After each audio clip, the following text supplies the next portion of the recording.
ఇది కేవలం సమాచారంగా మాత్రమే భావించండి. వైద్య నిపుణులను సంప్రదించండి. ఇప్పుడు కొత్తగా వింటున్న పదం ఏంటి అంటే పార్కిన్సన్స్. అంటే దాదాపుగా చాలా మంది ప్రజలకి తెలీదు పార్కిన్సన్స్ అంటే ఏంటి? అసలిది ఎందుకు వస్తుంది అని. సో, మీరేం జెప్తారు?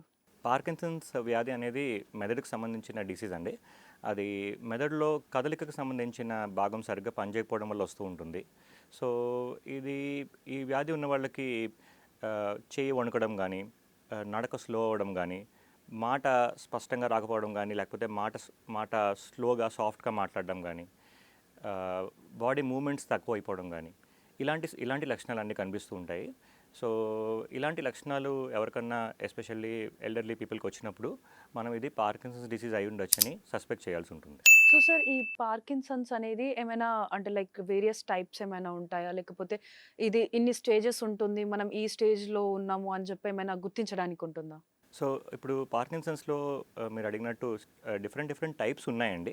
సో, క్లాసికల్ టైప్ ని మనం ఇడియోపతిక్ పార్కిన్సన్ డిసీజ్ అంటాము.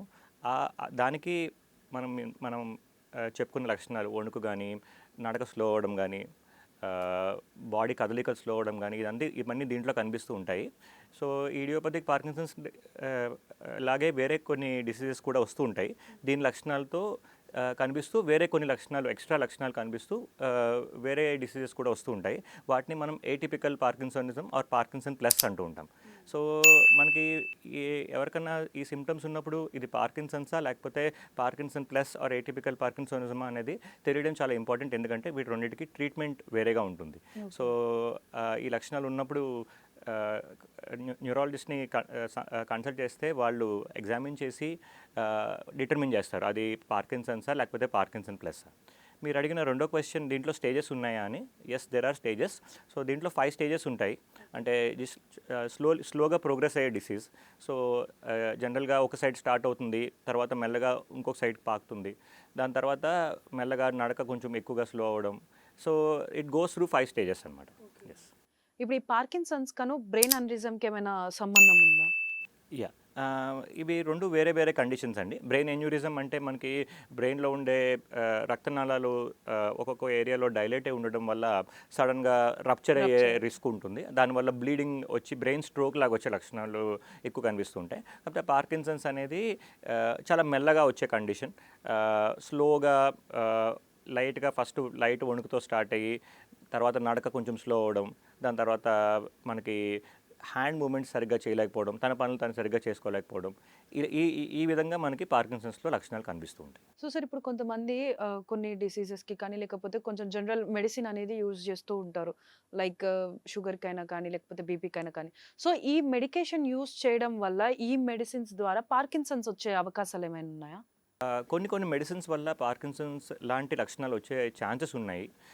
షుగర్, బీపీ మందుల వల్ల రాకపోవచ్చు కానీ, మనం కామన్‌గా అసిడిటీ కోసం వాడే టాబ్లెట్స్ కొన్ని ఉంటాయి. అసిడిటీ కోసం మనం ప్యాంటోప్రోజోల్‌తో పాటు ప్యాన్ డి అని, ప్యాంటాప్ ఎల్ అని ఇలాంటి కామన్‌గా ఓవర్ ద కౌంటర్ మెడికల్ షాప్‌కి వెళ్ళి చాలామంది కొనుక్కొని వాడుతూ ఉంటారు. సో, డాక్టర్స్ ప్రిస్క్రైబ్ చేసినా కూడా ఒక డాక్టర్ ఒక 1 వీక్, 2 వీక్స్ ప్రిస్క్రైబ్ చేసినా కూడా దానివల్ల వాళ్ళకి బెనిఫిట్ రావడం వల్ల అది కంటిన్యూ చేస్తూ ఉంటారు. యెస్. సో, అలా కంటిన్యూ చేయడం వల్ల ఈ ఎస్పెషల్లీ కడుపు నొప్పికి సంబంధించి కానీ, అసిడిటీకి సంబంధించిన మెడిసిన్స్ నెలల తరబడి, సంవత్సరాల తరబడి వాడడం వల్ల పార్కిన్సన్ లాంటి లక్షణాలు వచ్చే వ్యాధి రావచ్చు అనమాట. సో, అందుకని అలాంటి మెడిసిన్స్ అనవసరంగా వాడకూడదు.